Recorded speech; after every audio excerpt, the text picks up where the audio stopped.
协议啊？我现在火烧眉毛，每天装孙子到处求人，你让我签这个，给我滚蛋！哎，刘主任，哎，刘主任，哎，我现在真的是焦头烂额，你帮我想想办法好不好？账上的亏空我来填，没问题啊。但死者的家属还在我的工地上啊，那丧葬费、医疗费这些费用我全部都付没有问题。哥，你一定要帮帮我这次，我也是受害者，你知道的呀。我警告你啊，别再跟着我！你签了我就不再跟着你。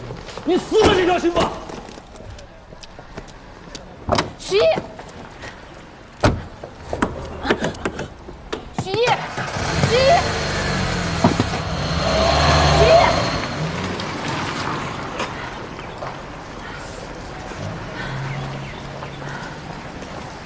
各位叔叔、各位领导，我小徐提一杯啊。严叔叔是我父亲的老下属，从小看着我长大。刘主任平时待我有如父兄，对我非常关照。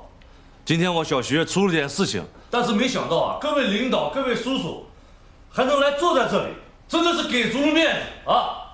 我小徐先干为敬啊！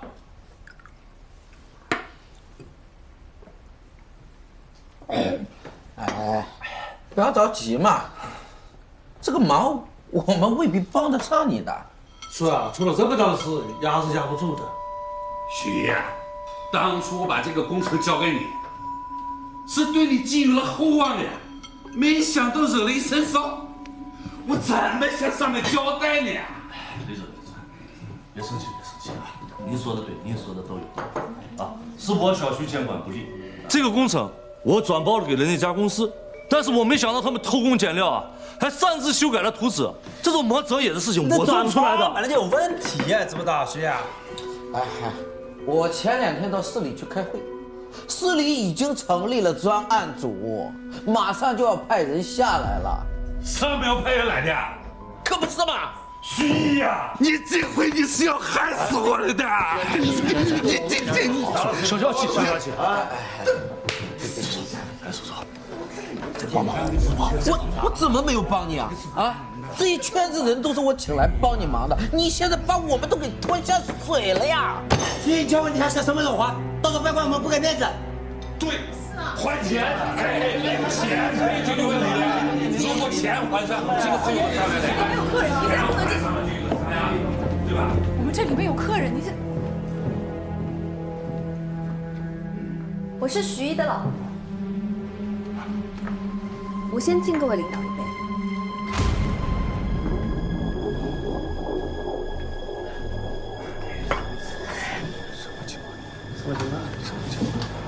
我今天有很重要的事，你陪我到哪里？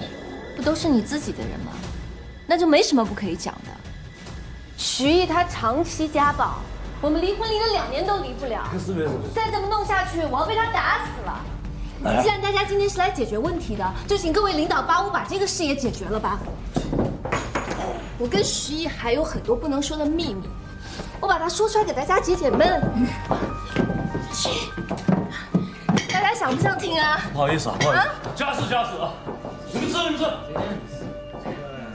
原来你这个是，哎，你是你这个懒货，你是不是看我现在徐毅虎落平阳了，你也想上来踩2脚？我告诉你，如果我死了，你和婉婉也别想好。你一日不跟我离婚，我就一直闹下去。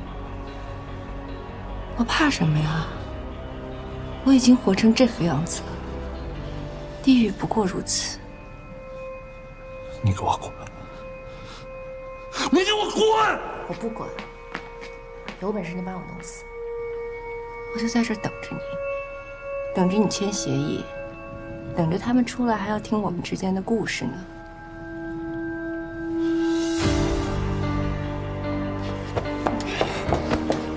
我告诉你啊，你给我拦好他，如果他再进来闹事的话，你们这家店也别想开了。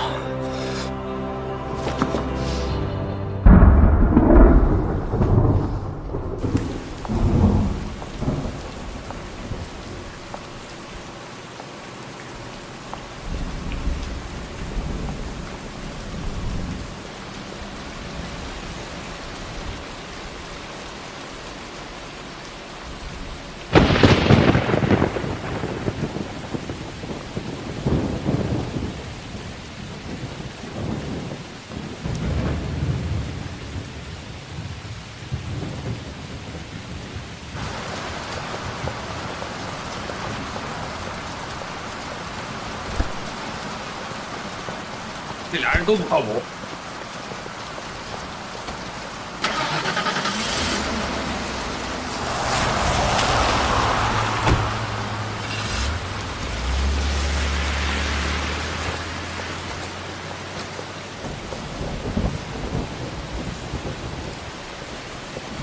你怎么还没走啊？我们要关门了。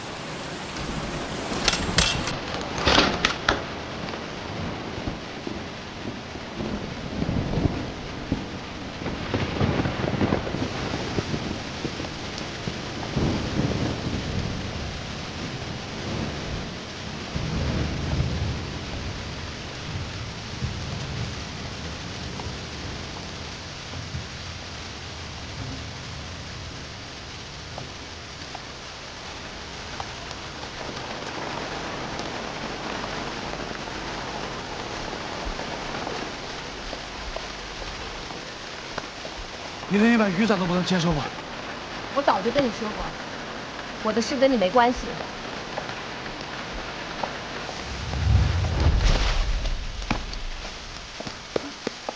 怎么没关系？怎么就没关系了？你快把我逼疯了，你知道吗？你一会儿冷，一会儿热，一会儿说你要走，一会儿又变成陌生人，你的心是肉长的吗？你告诉我我要怎么做？我到底要怎么做，你才能明白我对你的感情？我一直都明白，我只是不接受、不在乎。我不想看到你一副自作多情的样子。爱情算什么？在苦难面前，爱情什么都不是。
我不管你怎么说，也不管你心里怎么想，我就是见不得你在这里受苦。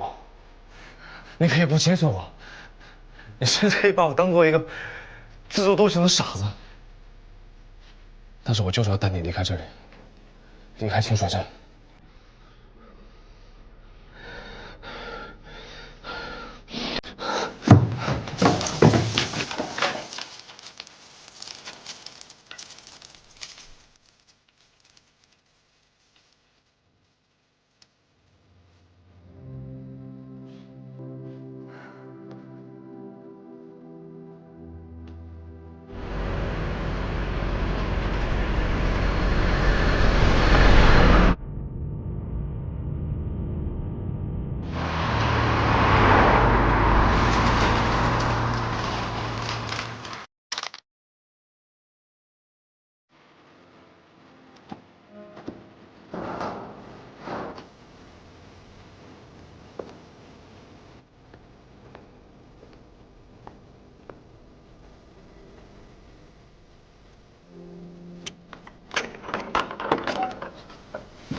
想跟他们一起玩。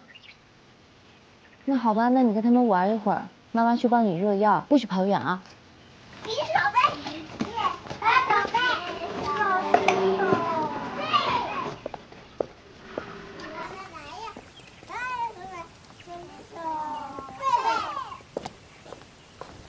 要谈不同人，不许说话，不许动。不说话，不许动。人手接手背。婉婉，来喝药了。婉婉，婉婉，婉婉，婉婉，婉婉，婉婉，婉婉，南雅，桂香姐，怎么了？婉婉有没有来过啊？没有啊，怎么了？我刚刚回家，她在院门口跟小朋友玩，我进去热药的功夫人就没了。老周，你看到没过来吧？没看到。他常去的地方你都去过了吗？我刚刚找了一些地方，小朋友也说没看见，那我再去找找啊。别着急啊，婉婉，这蚊子这么大，真不得。婉婉，哎呦，现在管小孩的可多了。妈，我有办法去找。婉婉，哎，你骑车去找吧哈。婉婉。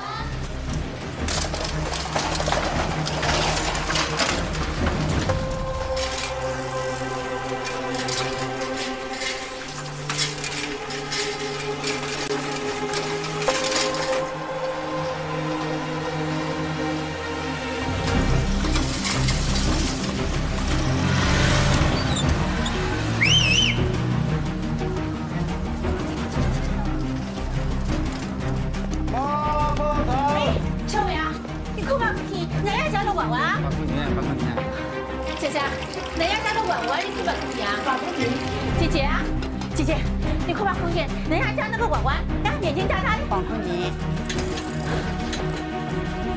婉婉，婉婉，婉婉，啊，有没有看见婉婉？你们有没有看见婉婉？没有哎。婉婉，婉婉。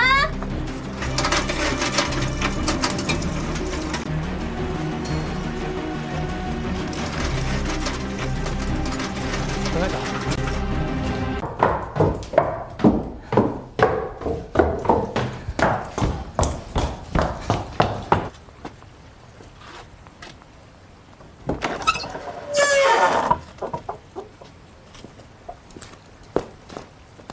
我。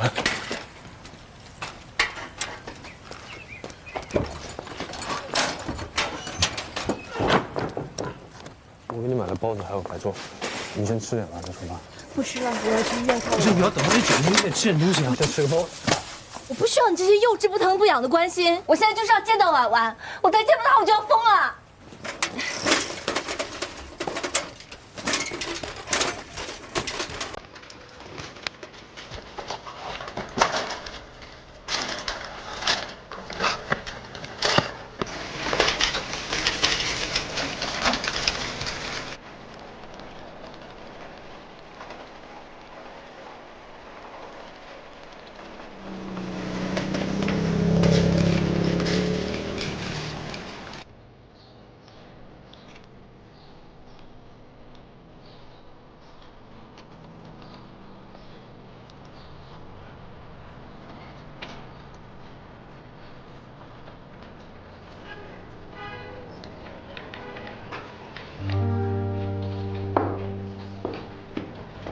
娜姐，怎么样了？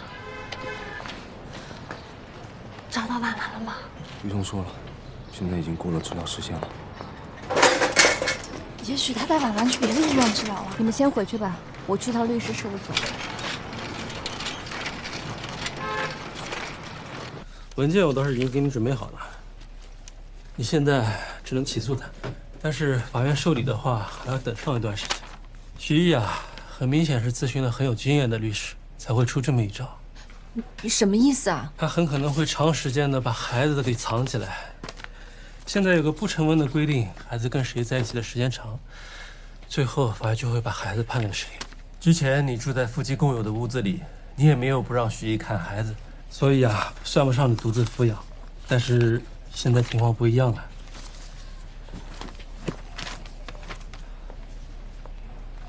哎，南亚律师。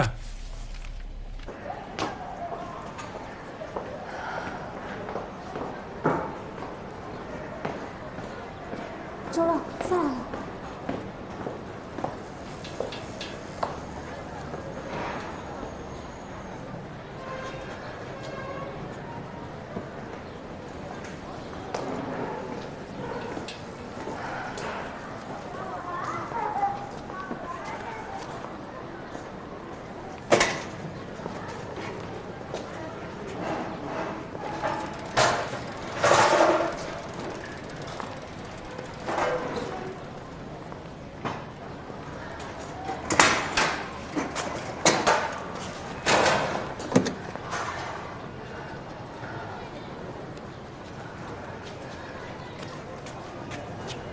谢谢。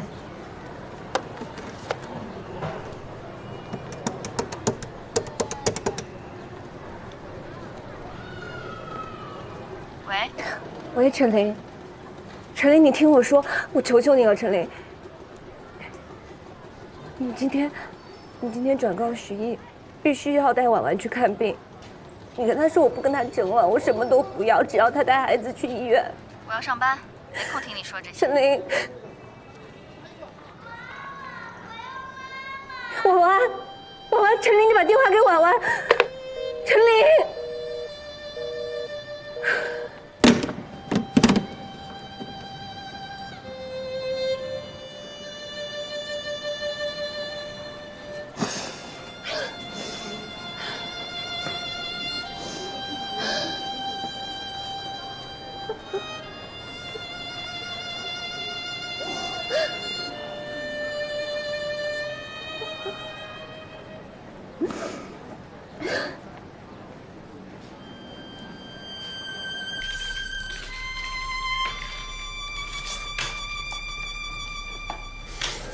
南雅真的太可怜了，我想到她那个样子，我就心里难受。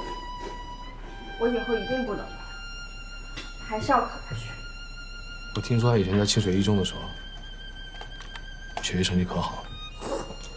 那他怎么没考上？我听我姐好像说过，他爸一死，他后妈就不让他念了，让他直接去工厂打工。可我们都是学生。 能怎么办呢？是啊，能怎么办呀？咱们跟这事儿也没关系。我妈都说了，这徐艺和南雅呀，他再怎么打，再怎么吵，他都是夫妻两个。那争孩子是人家自己的家事儿，没有谁对谁错的。咱们外人啊，管不着。你真这么想啊？对啊。要是有一天陈军跟你结婚了，他天天家暴你，然后你想离婚离不了，因为他会拿孩子要挟你，那你怎么办？他敢？你想命不想要了？我放手，都什么时候还搞这种？要我说啊，就直接给他绑起来到野外，打他一顿，让他把孩子放出来就行了。就你这样还想当警察呢？绑架犯法，你知不知道？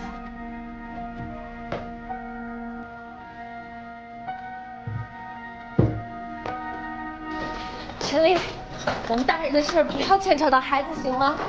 你到医院来闹，我求你了，你告诉我婉婉在哪儿？害我还不够。陈琳，你告诉我婉婉在哪儿？我求你了，陈琳。你见我这上班吗？在外面等着去。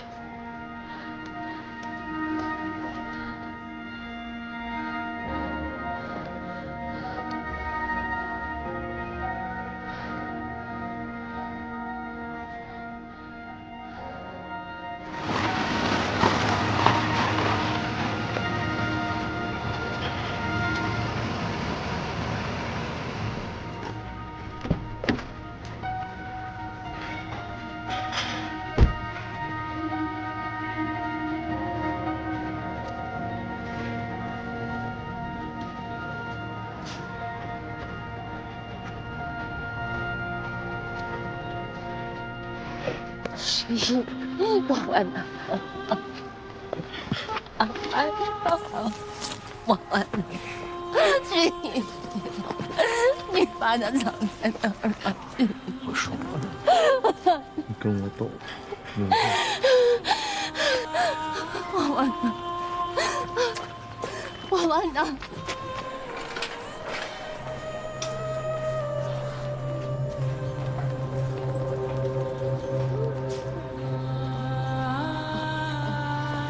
所以他们夫妻俩这是和好了？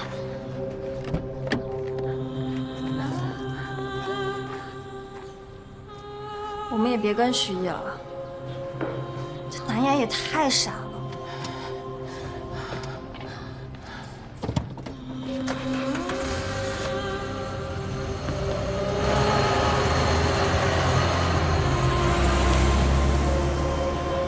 兄弟，他俩这边也分不开了。走吧。走。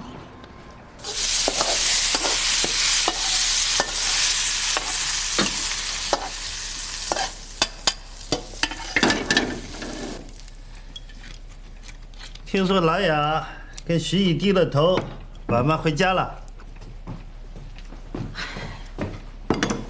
是吗？孩子回来就好吧。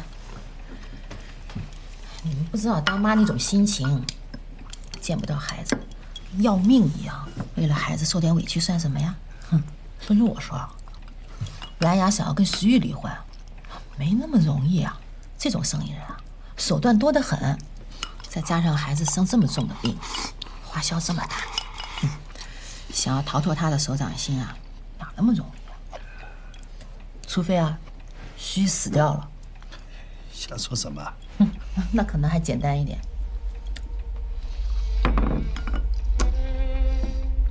是吧？啊，我新炒的菜你一口都没吃呢。来，吃这么快啊？那你多吃吧，来。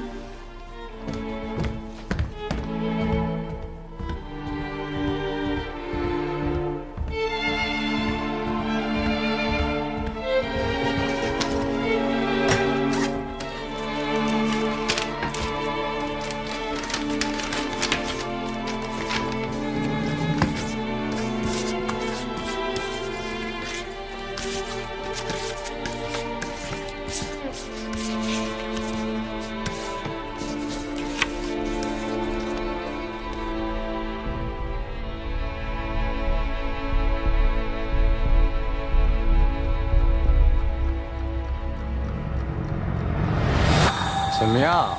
想清楚没有？想清楚了。想清楚就说啊！那天晚上你到底怎么回事？我看见徐艺追赶南雅，南雅失手杀了徐艺。你还嘴硬是吧，周？我们现在是在帮你，给你主动交代的机会。哎，你知道你得有认罪表现了才能从轻处罚，你明白了吗？认罪？我犯什么罪了？我需要认罪？什么罪你自己不清楚吗？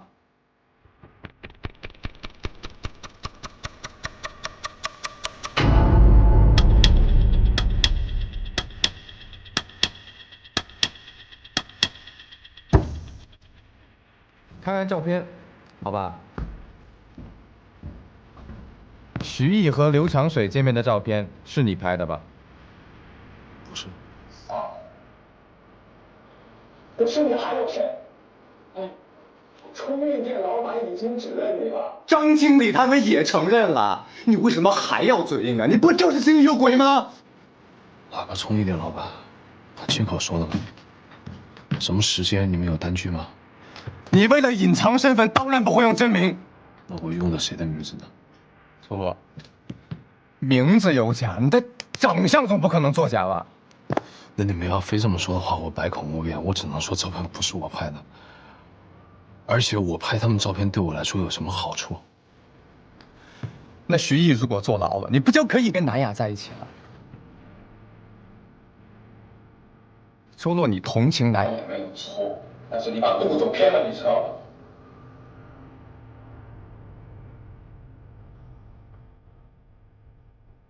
这么说好像是挺有逻辑的，但是在这个世界上，不是所有的事情仅仅凭借一个逻辑的闭环就可以证明它真实的存在的。你不要跟我咬文嚼字啊！这个周洛，他不是自己去冲洗的照片，被他看出我们缺乏直接证据了，不好审啊。没有明确的证据，说多了，反倒让他明白了局势；说少了，又找不到突破口。小洛，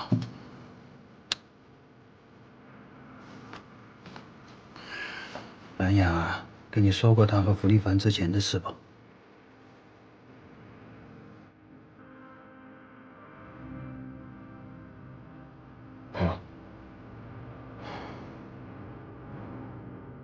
那你知不知道，弗利凡曾经强奸过兰雅呀？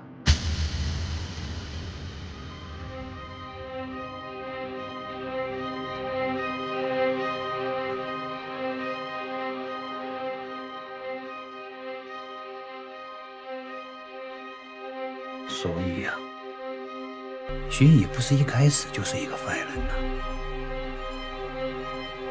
他杀了弗利凡，也是为了兰雅吧？两个人无冤无仇哎，对不喽？你说他为了逃罪，把尸体藏在那个郊区的野湖里面，就是你上次跟踪那个徐毅还有这个刘长水的那个小饭店。旁边有条上山的路，你记得不喽？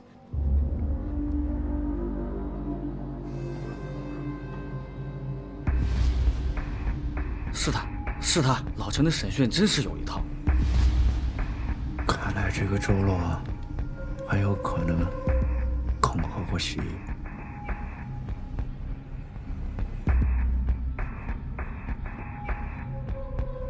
想起来了吧？这些跟我有什么关系？确实是没有关系。我呢，就是想劝你哦，不要把自己陷入那种情情爱爱的漩涡当中去。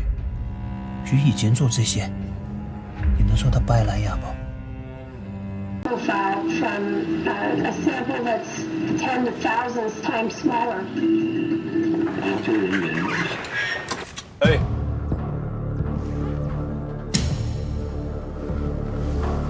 听见了吗？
病啊！为这点事儿值当吗？闹什么幺蛾子啊？老头，你到底喜不喜欢我呀？你问这破玩意儿干什么？我干活呢。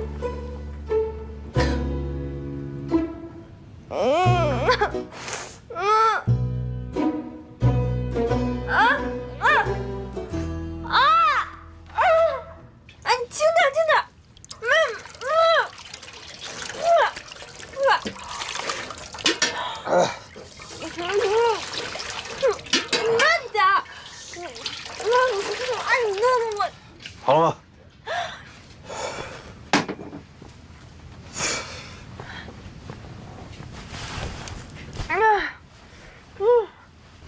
么这么辣呀？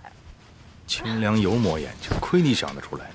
挺大人了，能不能别天天我到哪儿你到哪儿？净给我添乱！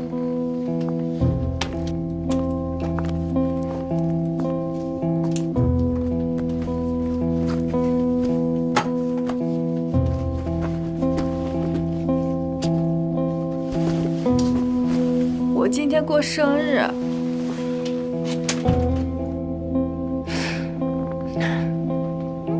我不就是喜欢你吗？怎么就那么难啊？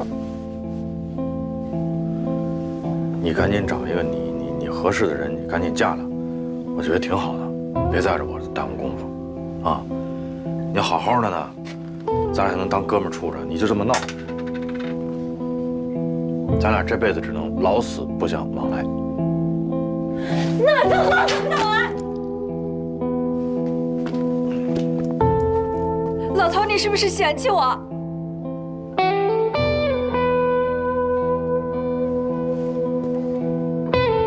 他有没有伤害你？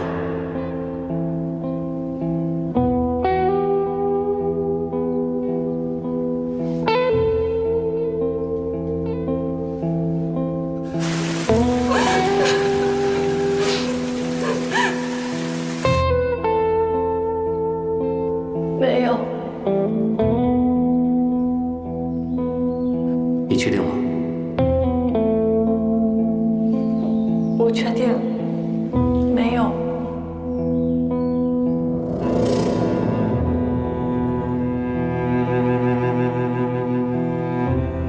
把袋子给我留。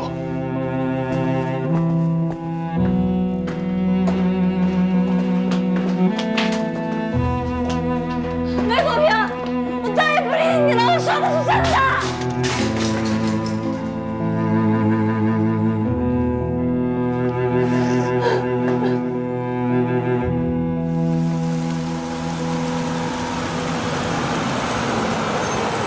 学院站下车。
出租车。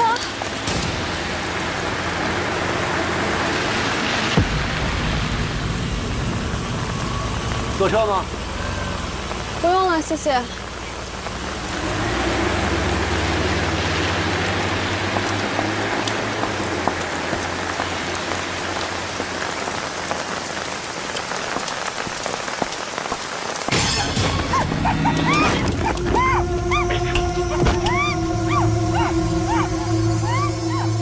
我市气象台在凌晨2点发布了暴雪蓝色预警。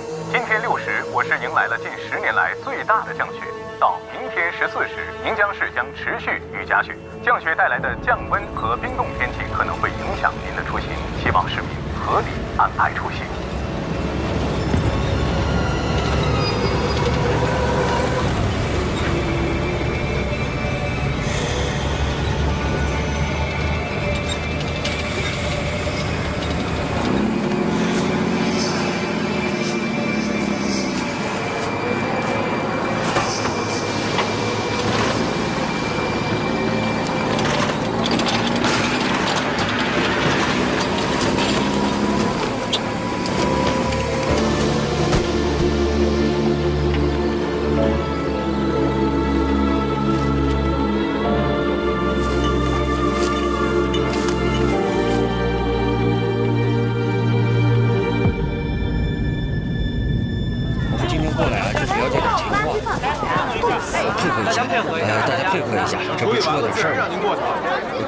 和一下，大家配合一下，没什么大事啊。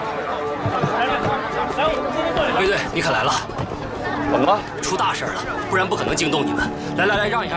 没什么大事，互相支持一下，时间不会很长的，好不好？互相配合一下。包所，往后退，往后退。这是我们豆芽桥所所长包维强。你好，来了。情况是这样。今天上午5点15分，我们辖区的一个环卫工人到所里来报的案，东西呢就是这垃圾箱里发现的，现在就在他家里搁着呢。什么东西？去看看吧。走，来走。来让一下，让一下。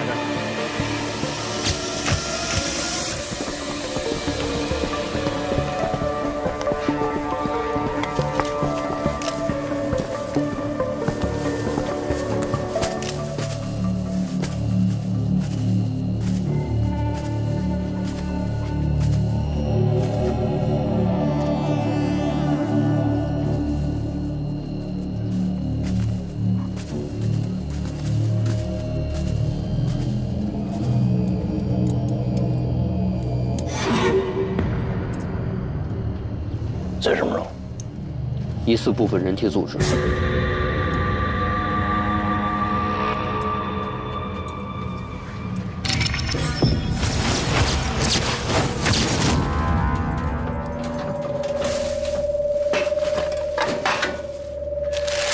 据负责这一片的清洁工讲，昨天晚上干活的时候，他在垃圾点里发现了一个黑色的塑料袋，包裹得很完整，不像是一般的生活垃圾。因为以前也有人经常把食物不当作垃圾扔掉，所以他就把垃圾袋里的冻肉拿了回来。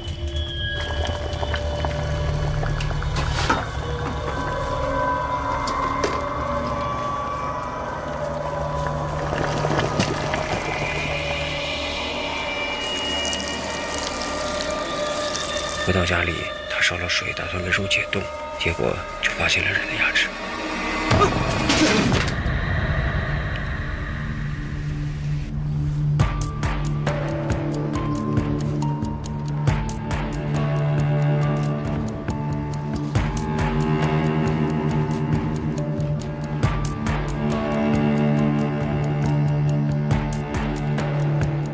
二哥，2个组，3件事。把今天所有咱们到场的警察都分成2个组，让咱们刑警做主导。第一组把外围沿途所有的住户都摸一遍，问问他们说从昨天晚上到现在谁在这扔过东西。第二组把你们辖区内所有的这个垃圾箱赶紧封了吧，一个一个查。他们所周边的这个4个辖区派出所，一个都别漏。明白。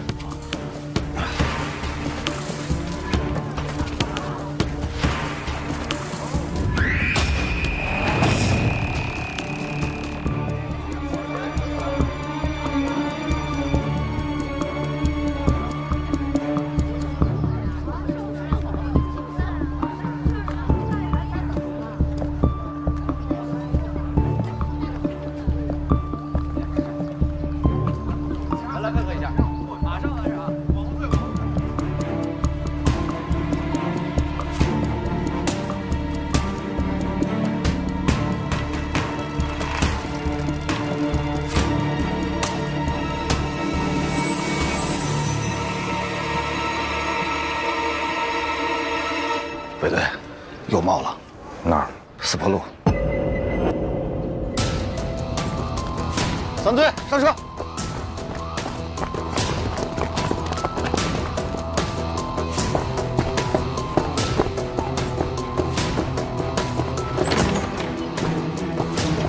同学们，因发生重大案件，今天的课暂停一次，大家自行复习啊。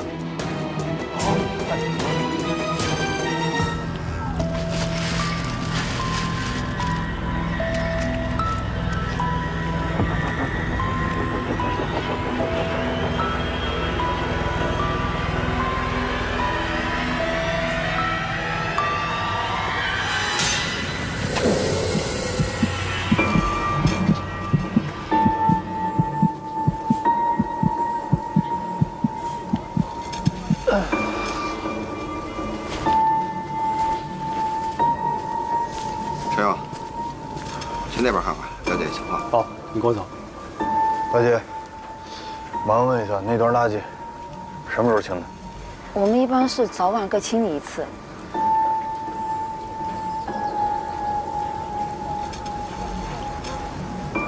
人命关天啊，希望你认真配合啊。你这有什么其他情况，你也可以跟我讲，我不跟你领导说。什么时候清的？我前2天滑了一跤，在家里歇了1天。所以哪天清的？前天下午刚拉走了一车。前天24号。好，哎，先去吧。来，24号，那就是24号夜里和25号抛尸的可能性最大。这2包尸块应该只是一小部分，至少还有60、70斤不知道在哪儿。二哥，那我有没有可能把这个时间线再往前拉？比方说23、24，假设都有可能有人抛呢？那如果要这样的话，那时候抛的会不会现在已经进垃圾处理站了？很有可能。那这垃圾这个，老包，就整个咱们这一片这个垃圾啊，一般是归置到哪儿？哎呦，真是！这样，我赶紧安排人去问。赶紧！这个包明显比豆芽桥那个包要重得多。如果那边那个包可以手提着，这个包恐怕拎不了多远。所以我怀疑凶手有交通工具，至少是个自行车。咱这么着，假设是豆芽桥、四坡路，往西颐和南路，往南华中路，这是分进路是吧？对。抛尸案的特点一般是越抛越远，近的用手提，远的用交通工具。那豆芽桥这儿，有可能离案发地点更近。咱们这样，往前推，时间拉长啊，5天。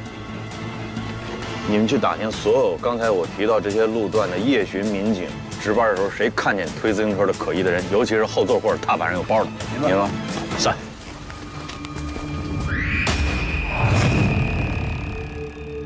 情况怎么样？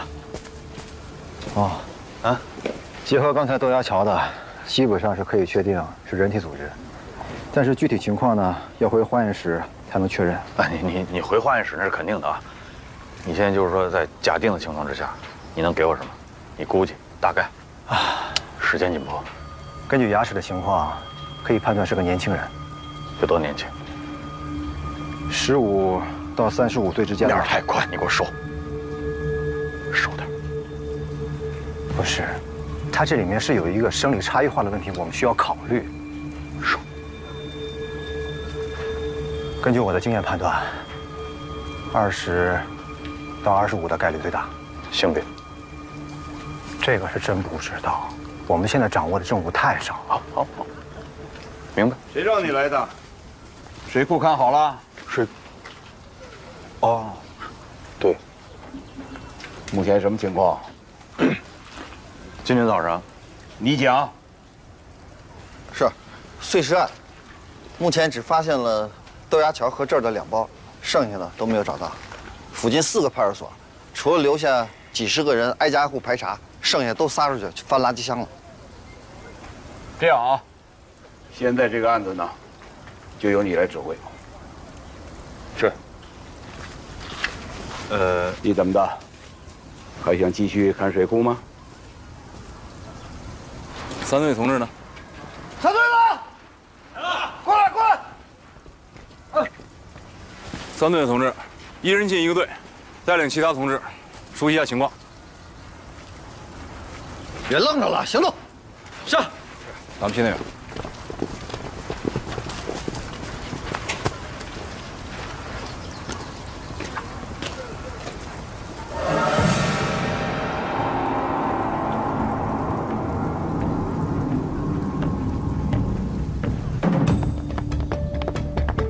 现场的分街破坏的比较严重，我们能掌握的也只有这些。廖局，哎，老顾，给你介绍一下，这位是在宁江组织学习的省警校刑事侦查学教授吴科，我们认识。好久不见，老吴，日子过得真快呀，10年了吧？开始吧。目前掌握的线索非常有限，死者是谁？死者的性别、身份、案发的时间、杀人的现场在哪儿，分尸的地点又在哪儿，这些对我们来说都是一概不知。再加上外面，现在这个雨是断断续续下个没完没了，现场痕迹的保存条件呢是非常差，这在很大程度上增加了我们破案的难度。这样吧，我们先请省警校的吴教授拓展一下我们的思路。吴教授，我看还是先听听年轻人的意见吧，他们的思路比较开阔。你怎么看？就是你。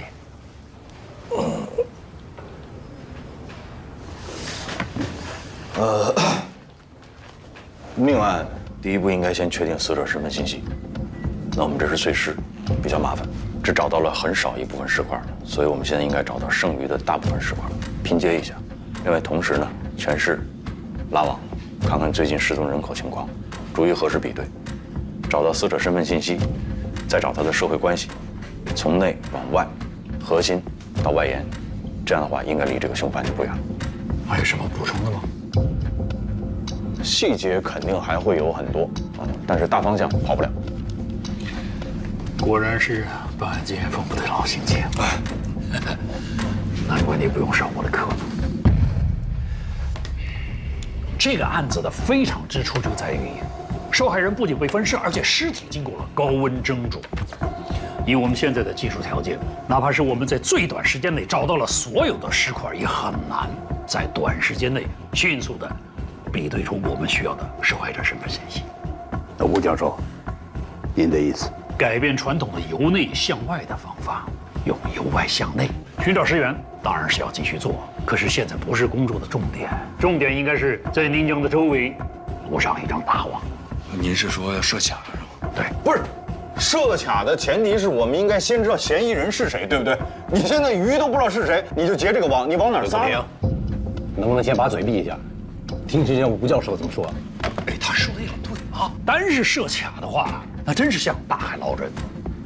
但如果我们在织网的同时，想尽一切办法把这条鱼赶出来，那我们就有可能变被动为主动。各位领导同志们，你们想啊？如果这罪犯没跑，在家里边，咱们可以直接把他给堵在家里面。如果他耐不住性子要逃离，在这种仓促逃离的情况下，就是即便咱们抓不到他，这也会留下大量的痕迹，还有线索，是吧，吴大师？好啊，不是，那我们这个尸块还找是不找？谁不让你找了？不是老魏没说不让你找，是吧？咱们现在是主要找主攻方向。要分个主次，我分得清主次，我听明白了。我们找尸块这肯定是次的，问题是次的，你们能给我多少人？谁说你是次要的了？你听人家把话说完行吧？我认为首先我们要满足这个排查、设卡的警力布置，剩下的全都给你。那可以。好啊，宋哲，说一下人员具体怎么安排的。是这样，我们全市干警现在能动用的不到200人。我这边要是拉网排查，最少需要150人。我那50也给你算了呗。真的，200人设卡拦，然后人没到的时候，你们直接把那个垃圾箱替我也翻了，不完了吗？哎，你干什么去啊？我会没开完呢？不是，这个会我看明白了。我要再开下去的话，我3大队的人都保不住了，对吧？西瓜反正已经有人捡了，芝麻你们还捡不捡？芝麻不但要捡，一粒都不能给我少，知道吗？3队保证完成任务。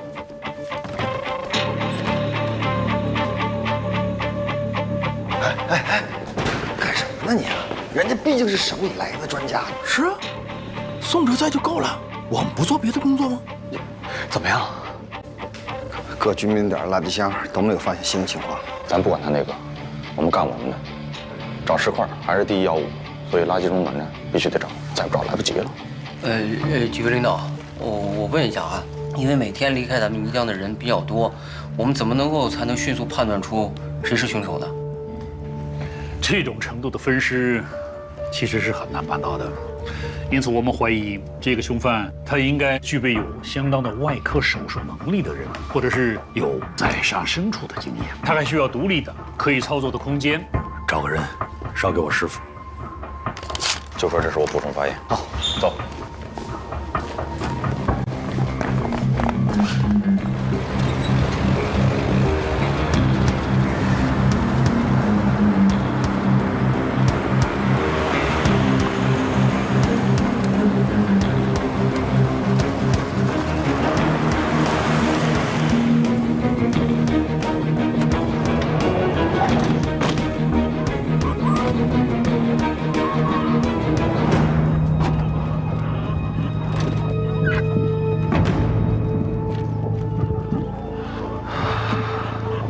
就咱们3队，一个都不给多配，他们那么多人，凭什么呀？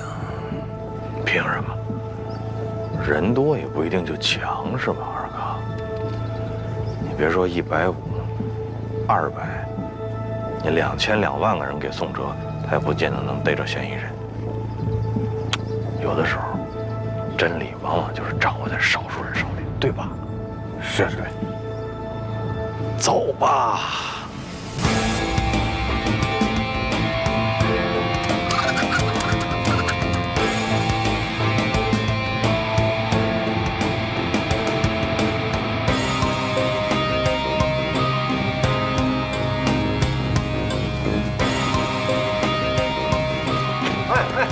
你们干嘛的？你好，啊，是刑警队的，把你们这个垃圾车停运一下，我们要检查。检查？没接到领导通知啊？那我们现在就通知你。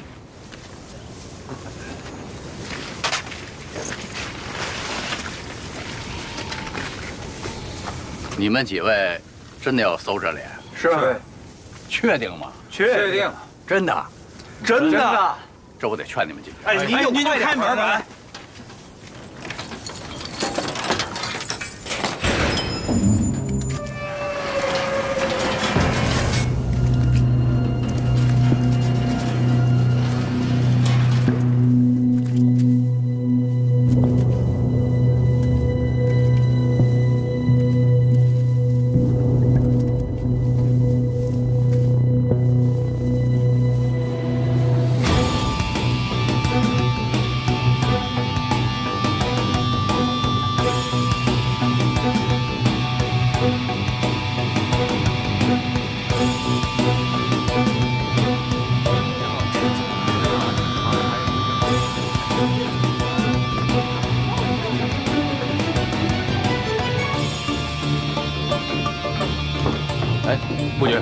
啊！你们分局刑警队到了吗？都到齐了。哎，顾局，卫队跟省里的专家杠起来了。谁瞎传的这闲话呀？啊！查案的消息要这么灵通就好了。顾局，听说省里的专家要查手咱们的案子。不会吧？我们的案子让别人插手，这太不合适了呀！胡说八道什么？你们不是来办案的？顾局，大伙儿呢去支援卫队。对，到底要搞什么？你们？顾局，这是卫队长交给您的。发动各单位、街道、居委会自行核对失踪人口，缓解警力问题。夜巡干警很有可能有人看到过抛尸者，重点询问。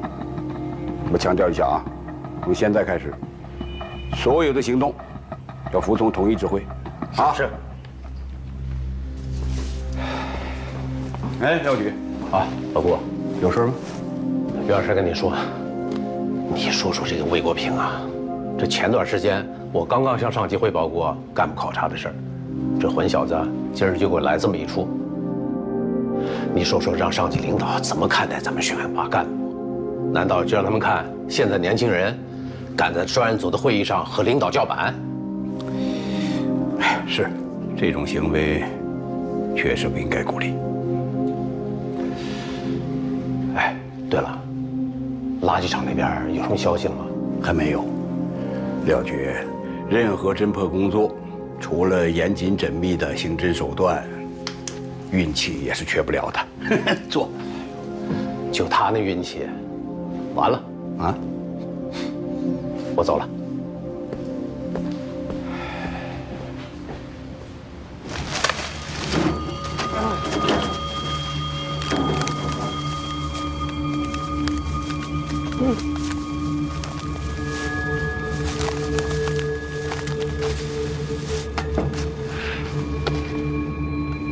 边能有尸块啊？我刚才不是说了吗？全下口区5天的垃圾都在这儿了。从侦办逻辑上来讲，这个地方肯定会有发现的。这么变态的凶手哪有什么逻辑啊？谁告诉你变态就没逻辑了？那88年那个案子凶手不就没什么逻辑吗？那吴教授还让我琢磨说这个陌生人作案的可能性，你说这不扯淡呢吗？人家是专家，你就和我一样听着不就完了吗？专家也不能太偏心眼了呀！你看人家宋处兵强马壮，你再看看咱这边这什么呀？这是，哎，咱们还叫哀兵必胜，咱们以少胜多，好不好？好，加油！加油！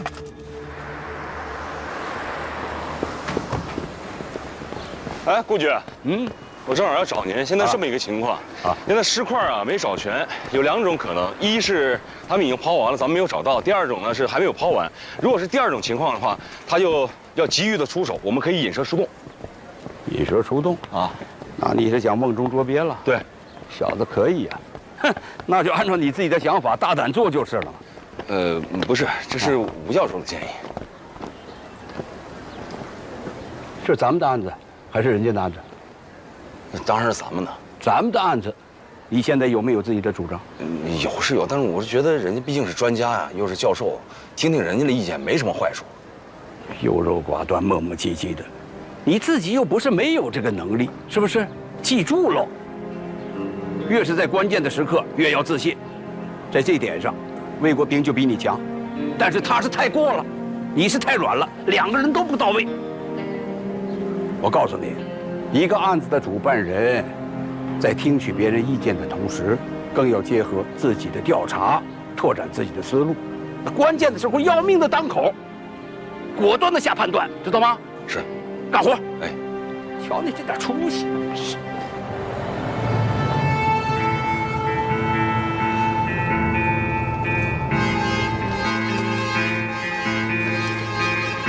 来支援了！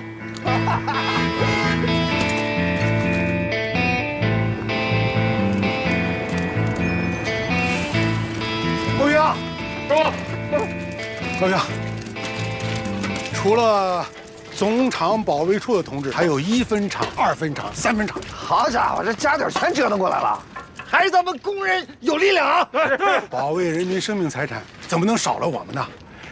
你这次就是不求助，顾师傅早就给我交代了，他是很心疼你的。给大家下任务吧。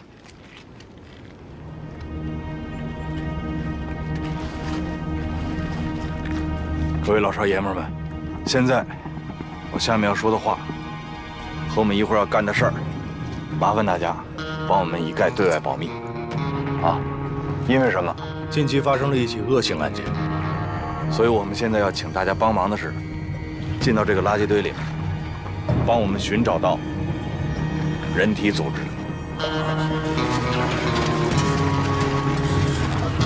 尸块吗？没错，就是尸块。以及找到尸块周边的东西，因为这些东西都跟案件有牵连。时间紧，任务重。要是害怕的、忌讳的，或者家里边有老人、孩子不方便的，尽管提出来，可以回去，我们完全理解，啊。所以呢，就是咱们进去之前，丑话说头里，问问大家的意见，不知道行不行？添麻烦了。操！这么多垃圾！哎，等着您表态呢。是男人放个响屁，行不行？怎么样？行。走。谢谢大家了啊！谢谢。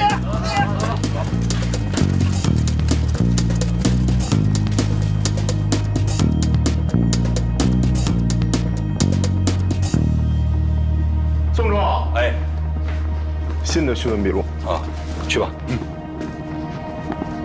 您看一下。不用了。每份笔录按时间线排序，交叉比对，尽量详尽的还原具体情况。明白。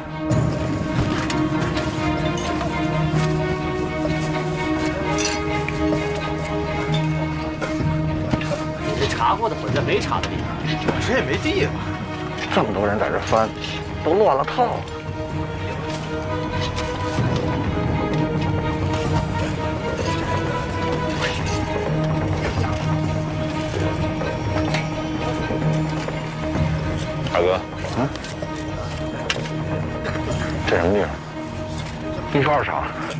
早倒闭了。哦。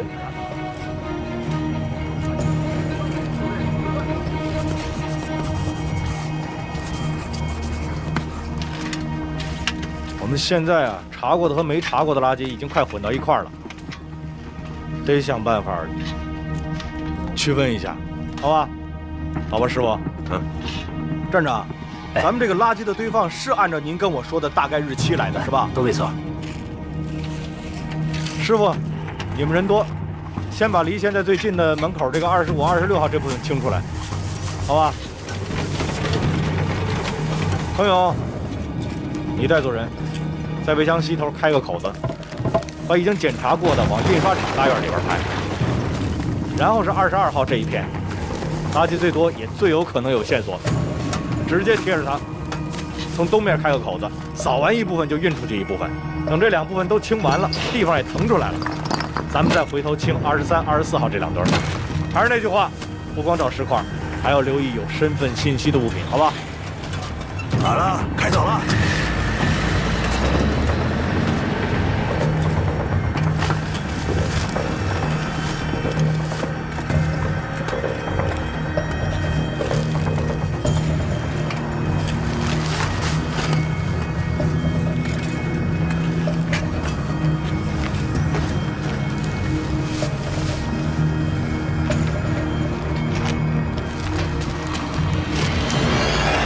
别动！后撤！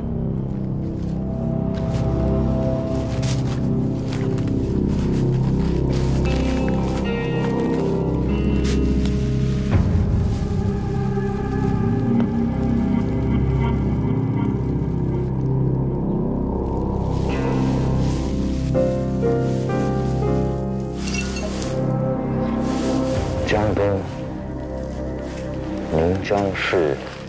没有，应该没有这个市字。宁江什么分公司？这应该是22号的垃圾。兄弟，你先靠边喘口气儿。啊，没事，我还行。我叫技术科的人，顺便给大家带点姜汤水。啊，再弄点感冒药过来。好嘞。啊，怎么了？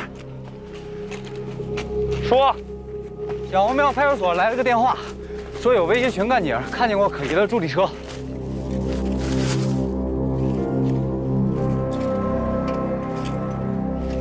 大哥，哎，我跟他去一趟，你把这套看好了。好嘞，赶紧让技术过来。离开那会儿，这个东西现在谁也不许动，明白吗？我们这片啊本来就很偏，过了晚上10点，马路上基本上就没什么人了。22号夜里吧，那时候雨刚停，我正好在马路对面处理一个醉汉的事儿，然后我就看见一个人骑了一辆助力车，从这条路往上面走了。踏板上还放了一个桶。那个时候我把醉汉的事处理完，我又看见他从那儿出来了，大概是3点多1点吧。他去哪儿了？哦，往那边去了。哦，奔市区了。对。当时他看见你了吗？应该是看见了。啊，你穿制服了？穿了。好，先撤了。哎，感谢，辛苦。这里边再查查去。这里头查？不是头，你是怎么断定他是过来抛尸，不是住在这附近的人啊？人刚才怎么说的？这人过去又回来，都是从他面皮里过去的。人就穿制服，那说明什么？说明他对这地方根本就不熟，怎么还可能住这儿？对了，头，这里头所有的垃圾桶，派出所的同志全都翻遍了，结果呢，啥都没有。就像你说的，他可能对这地不熟，没找到垃圾桶，他就没抛，带着东西就走了。你真觉得这是垃圾吗？能带来带去的跑？那就算那里头有啥，你不会认为就凭咱俩就能把东西翻上，不回队里？你现在啊，帮我一忙，做好一件事啊。这啥事儿？把嘴闭上。好。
3条路走哪条？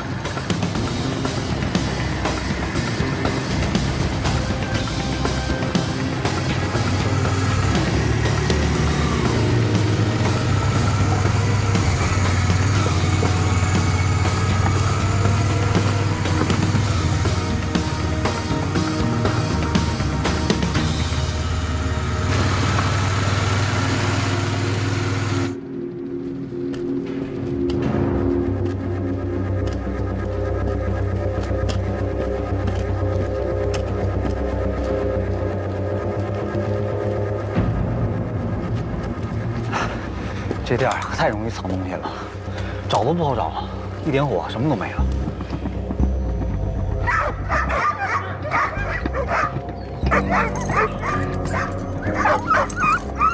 你们怎么知道的？那天晚上狗一直叫了好长时间，就一直冲着那个大门外面叫的。